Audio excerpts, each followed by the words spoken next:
Welcome to Perception versus Reality Sports and Culture, where we cover sports from a different angle and bring you topics most podcasts and radio shows will not cover. I'm your host, Rodney870, and welcome my co-hosts, Neely, Mr. Sports IQ, Lemuel, aka Limwood, and Stanley, known on Instagram as Third World 870. Please enjoy this PBR clip and subscribe to our YouTube channel. We had National Signing Day this week, so go ahead. Yeah. All right. So the thing with National Signing Day, you have, I love this recruiting stuff. I'm subscribed to two sites. I follow the meetings, who's going here and there. And I know, like, we had put that thing where that player for HBCU that chose over LSU and stuff like that. Yeah. And, I don't be wanting to comment as much as I see it because, it gives HBCU a good light. So I don't want to come in and actually throw water on the fire. Yeah. They using that, so let them use it. A lot of times in recruiting, I'm going to break some of the things down. So let's just say they have a player that says, player chooses Miami over Bama, Georgia, and stuff like that. Well, yeah, they offer, but Alabama, LSU, Miami, Arkansas, all these teams, they offer all players. They send offers out. Okay. Happens is that the players that they, some players get really interested in, then those are the players that they put on their board. Now, they may throw an offer out to a kid that may be a low 3-star, and like, yeah, we'll send them an offer, but somehow or another, if he wants to commit, they may not accept his commitment. So that happened with the player in Miami. Oh, okay. See, I didn't know they did that. I thought once they made that offer, the ball was in your court, and as long as you accepted the offer, you were good. No, offers really don't mean as much as far as like, they could offer, unless you like the top 100 player, something like that, top player. Offers, yeah, we'll throw an offer out. Like Alabama, they probably offered one of our 3-star players, but they didn't recruit him at all. You know what I mean? So it's a difference in that. So your top class, I'm gonna go down and break these top class. Alabama and Georgia, 1 and 2. Of course, 24/7. I think they do a better job as far as the prospects than rivals because I think they have a lot more scouts out to kind of evaluate prospects. ESPN does too, but they don't actually know any of the recruiting that's going on. So, for example, Rivals had a player, Mark Anthony Richards, which his brother played for Miami, Amar Richards, and they were saying, will Miami be able to land him? And they had to pick going to Miami. But if you have inside information, we didn't even send him a national letter of intent. Yeah. So we knew he wasn't signing at all. Exactly. So I don't know. Some people are not as informed. Like Rivals, they're not as informed to the recruiting battles as 24/7. So he ended up signing with Auburn. He wanted to play running back, and we wanted him at safety. But let me go. Alabama, Georgia, those are your top guys. Texas made a big move. And I was surprised to see Texas up there. I was surprised to see Texas up there and Texas A&M. That was a surprise for me. But they're recruiting well. They recruited well under Strong. He had a top 10 class. A couple of years he was in there. But I think with Texas now, they believe in the coach that they have. Strong did himself a disservice in his coaching staff. And also, too, Strong got put out basically because he's supposed to be a great defensive mind. But his defense, they didn't tackle. So they believe in this guy. He's been recruiting well. Texas A&M is killing it. I think they honestly probably should be 3. But Texas A&M is killing it. You know what? I'm tripping because they have Jimbo now, and Jimbo recruited well at Florida State. So I'm kind of thinking about this wrong. You're right. Including, I forgot the coach's name before that. He had 2 top 5 classes. He was recruiting Sumlin had 2 top 5 classes. Yes. Oh, okay. I didn't know Sumlin was recruiting that. He did get Kyler Murray, and Kyler Murray was the number 1 run pass quarterback in the nation his senior year. I remember one year he had 4 or 5 4-star D tackles. He had one of the best defensive line with Myles Garrett and the other guy. Yeah, he been recruiting. See, real quick, because I'm new to this, so I'm kind of asking you questions and you educate me on this. Alabama, it's surprising to me that they only had 3 5-star recruits, and it seemed like they're big on the 4-star recruits with 23. But I see what Georgia had 5, and even LSU and Oklahoma had 3. So how does Bama? When I look at Alabama, and it seems like their players are just way better than everybody else. How do they convert these 4-star players into like 5-star players on the field? Because it seems like that's what they're doing. Or is this like unusually low for them to have 3 5-star recruits? Well, yeah, this year was low for them. But if you go into last year's, they'll have more 5-star players. But I'm gonna give you, and I have like a bias towards like South Florida players. Yeah. But they have last year they got a player named Josh Joby. Yeah. That was a 4-star player, but he has like a 5-star talent. He's from Miami, yeah. And he may be a 4-star, but he has real top 5-star talent. Calvin Ridley at the time was like a 4-star, and I think they moved him to a 5-star, but he was a 4-star. Amari Cooper was a 4-star. Okay. He was from Miami. The Josh Jacobs guy was a 3. And people know that these guys are talented, but sometimes 5 and 4 stars are evaluated off their size, off length, what you do in camp, stuff like that.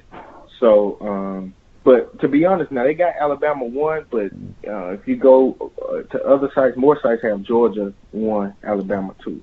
Okay, got it. Rob was actually Georgia was number 1 last year. And the source I used was Sporting News, so they have Alabama number 1, Georgia number 2, Texas number 3. Yeah, okay.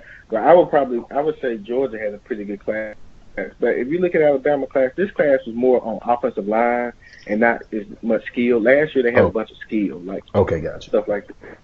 So it was a bunch of offensive line. Their class, they're good. Alabama also has a lot of youth there. 5 or 6 freshmen and sophomores in secondary. They coming back. A lot of defensive linemen coming back. Offensive line, they're going to do a little shuffling. They got studs there. They're going to be there. Running back to deep. Wide receiver Jerry Jeudy coming back. They're going to be there. So they just added depth and a lot of beef up with their class. So I would, they're going to be there.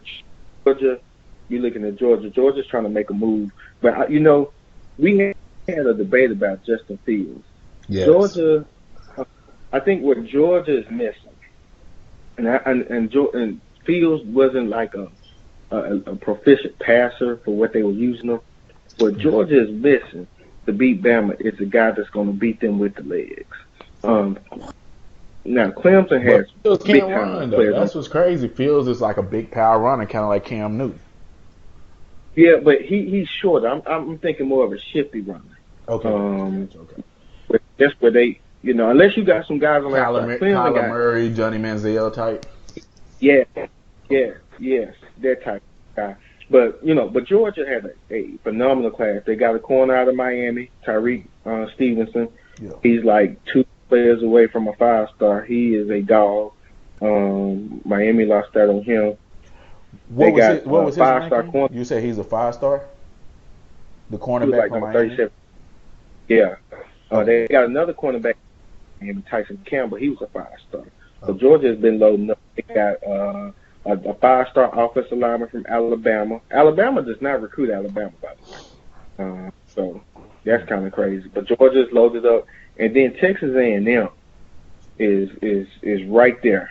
I can see it. They coming. LSU, they usual, number 5. Oklahoma usually is not really in the top 10. They number 6 this year. That's a good class. Oregon has had, this is their best class in the history of Oregon. They're number 7 in Florida. Clemson is number 10. But I want to get to schools that we kind of really know that we kind of came up with. First, I'm going to go to Arkansas. This is Arkansas is probably their best recruiting class ever. Yeah. He recruited, he got like, on this one, according 11 4-stars. He went to like the Tennessee area, the Memphis area. And what I would say that's pretty real good pools, he got 2 4-star corners out of Louisiana because LSU was full. These are guys they can't recruit. And he got 2 4-star corners out of Louisiana, a 4-star DN out of Georgia. receivers, And then they players. got the 4-star. I saw where they had a 4-star in the top ESPN top 300, number 52, Hudson Henry from Little Rock. He's from Pulaski Yeah, Academy. So he's a 4-star. yeah. How big is that guy? What is he? Is he a big guy? What? 30, yeah, he's a monster. Okay. Traylon Burke, Warren. Yeah, I saw him. Warren, yeah. Yeah. And then they got this safety from Mansfield that was, I thought he was a Texas Longhorn lock. I guess, he waited. They spot filled up, so they didn't keep on recruiting him. Arkansas came in, got him. They got plenty of 4-stars. They got the dual threat quarterback from Mississippi. That's a 4-star, KJ Jefferson. Which I'm glad they was able to get a transfer quarterback so that he could redshirt, and then after that, be ready, because he is the truth. And then you just skill positions, man, because when Bielema was there, he focused everything on strength. They were not a fast team, and so like him trying to implement this system now, he's trying to get them, a little faster, and he really did that with this class. He got a lot of depth, a lot of skill positions. Man, this is a huge, huge win for Arkansas, so I expect them to be pretty good. The other teams I want to focus on, when we grew up, it was Florida State. Yeah. Miami. It was USC, it was Florida. Yeah. And I want to, a lot of people think that Florida is the best place. You go to Florida, go to Miami, Florida State, all you have to do is recruit the backyard. Florida, the state of Florida, and especially the area of Miami, is the hardest place in the nation to recruit if you're from there. No, it's not even close. Yeah. Miami, Florida State, Florida, and Miami were the top 3 teams for decommitments in the nation. For players committing and saying, "Oh no, I'm going off my commitment." Florida and that area. Another reason why State, Florida has its lows and Miami hasn't been the same in these years is these players in this area. They do so many mind games with recruiting. The players want to be recruited. They don't. They want to play the hat game. Hey, I'm choosing between these schools. Yeah. They may silent commit to a coach and say, "Hey, I'm coming," but he ain't coming. A lot of those things Florida had to deal with because Tyreek Stevenson, he was committed to Florida. He ended up with Georgia. They had a 5-star receiver. He ended up committed to Clemson. Florida State, same thing. It's going to be tough for those schools to actually really, really win there because it's a lot of street agents. There's a lot of things going on with recruiting that doesn't go on in any other states. Yeah. You go out west, if players say he commit. There's no back and forth. But yeah, so USC is kind of falling too, so that's another school to watch. Yes. But I was your big winners, even though they're ranked 10th, man, to me Clemson won because their receiving core. I want you to think about this. They have 2 4-star receivers. They're real high 4-stars. Like they're very close to being 5-stars. Frank Ladson, he's from Miami, from Homestead. You hear this a lot from me when I say players from Miami because they go everywhere. But he is 6'3", 190. He's the number 7 receiver in the nation. Yeah. Then they went to California. Clemson then got Joe Nada. He's 6'3", 205. He's the number 9 receiver in the nation. Wow. These are like 5-star talent. And they usually have great receivers every year. Every year you notice they have like stud receivers. And what they're doing is they're getting athletes. Remember back in the day we used to always talk about, man, they just need to get athletes and let the athletes. Well, that's what Clemson is doing. They're getting big athletes on the outside, and they're saying you can't guard them one-on-one, and they're throwing it to them. That's what they did at Alabama. They couldn't handle Justin Ross. Right.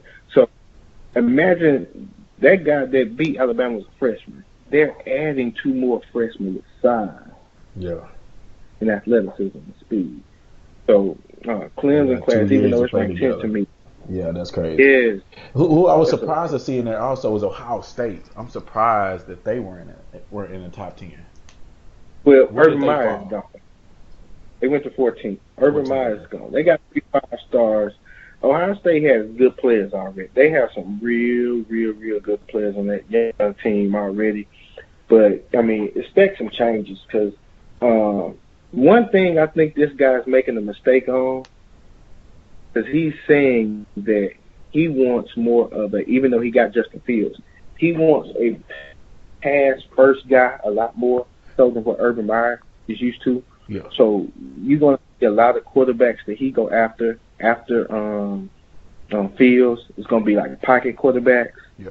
And part of what made Urban Meyer's offense so well is because he always had like a dual threat that can lead the team and win games. Exactly. People may not be a field quarterback. Yeah. So that's one thing I want you to watch for down the road. This class is real top heavy. I'm looking at it.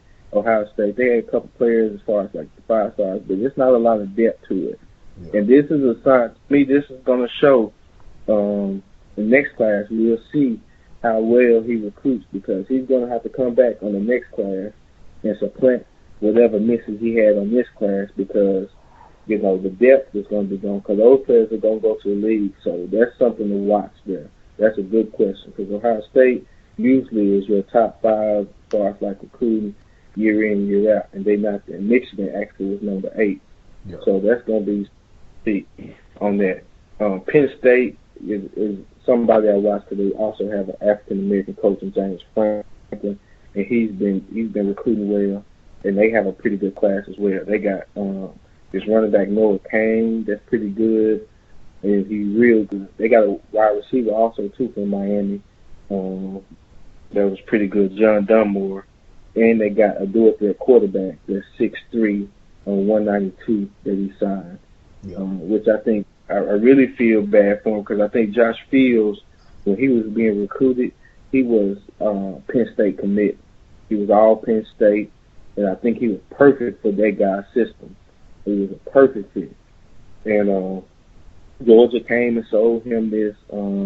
Basically, Georgia came and said, hey, look at Tua, what he did with Alabama. He was a freshman, and even though he went to a team where a quarterback was established, he ended up being a starter. You can do the same thing here at Georgia. And they sold him that, and once it became apparent that he wasn't going to, you know, overtake Jake Fromm's job, you know, I think he felt like, you know, that's the, you know, man. I'm glad they approved him. I'm glad the NCAA approved him to play immediately instead of making him sit out. You know, that was a good thing.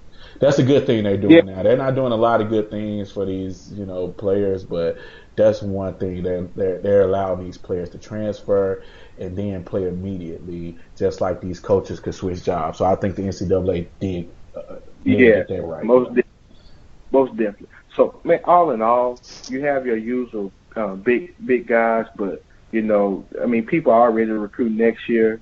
You know, as far as like your 2020 classes and stuff like that, Alabama's 1. Miami's number 3 so far for this upcoming class. So, you know, all in all, it's your teams up there. The transfer wire was big for Miami too, because we got a lot of big time All-Americans that transferred in. Yep. We also on the board for the number 1 player in the nation of last year. He probably is going to transfer. So, you know, the Justin Fields transfer probably is not even a recruiting story, but it's a big story because he's getting the opportunity to be able to start. And I think it's good for him because I really think Georgia went and sold him. I think they sold him on some bullshit. Man, you probably going to be our starter. And that's why he's like, you know, man, let me go and transfer because y'all kind of lied to me in that because I could have been starting right this year. He could be the starter of Penn State. And he had a better job. Matter of fact, last year he would have overtook dude because dude really wasn't that good. Exactly. So I think it's good for him that he is getting that opportunity because, you know, Georgia tried to kind of on the cool. I think they tried to play him. You know, once they get him there, you know, he's there, and then if he transfer, they feel like, well, he'll have to sit out a year, so it'd be discouraging for him to actually transfer. And I don't feel like they really gave him a chance to win a job like Clemson did with Lawrence. Clemson had Lawrence like splitting time, like, hey, you guys are gonna split time the first 3 or 4 games, and we're gonna see who the best. And I from what I was reading early in preseason, Fields had a better chance at overtaking Georgia job from what I was reading from the preseason headlines and in some of the articles than Lawrence did with Bryant. But it seems like you said Georgia didn't give him a fair chance. But this is the reason too. Georgia, if you look at their offensive system, it's not built for a Fields. That's why I was shocked for him to go there. Penn State had a system, shotgun, we wide, we play open, we have a little spread technique. Georgia, even though they may play from shotgun, but that's a pro-style offense. Yeah. So it didn't fit his skill set. Trevor Lawrence went to a place that fit his skill set. And he was truly, no doubt, was a better – now, they were talking about Trevor Lawrence being the best quarterback prospect in the last 4 years. So, I mean, his was there for the taking. Gotcha. Fields to Penn State or Ohio State now fits his skill set. So he can – it may fit him. He's in a better place. He went to Georgia. It wouldn't have fit him. They don't really are creative offensively like that. So it worked out for him. Yeah, okay. So, thank you for listening to the PVR Sports Podcast. Please subscribe to our YouTube channel to catch new episodes and PVR clips. Like our Facebook page and share with your friends if you enjoyed this podcast. As we say in the South, catch you later.